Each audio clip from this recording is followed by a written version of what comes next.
রোজা রাখার পর মিথ্যা কথা বললেন।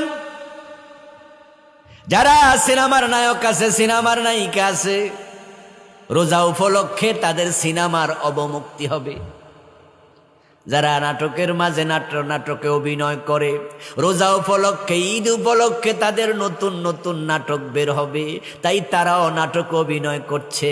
আপনি আশ্চর্য হবেন, ওই সিনেমার নায়ক রোজা রাখে, সিনেমার নায়িকাও রোজা রাখে, টেলিভিশনের নাটকের অভিনেতা রোজা রাখে, নাটকের অভিনয়কারী মহিলাটা রোজা রাখে, নাটকের সেটে যে ভিডিওগ্রাফার আছে সে রোজা রাখে, ওই নাটকের সাথে জড়িত দেখবেন তারা আবার মাগরিবের টাইমে ইফতারি বানায় একসাথে খাইতেছে।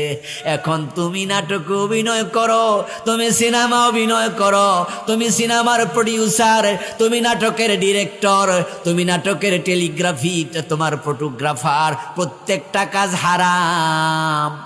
সকাল থেকে সন্ধ্যা পর্যন্ত উপাস থাকার এক আনা দামও নাই।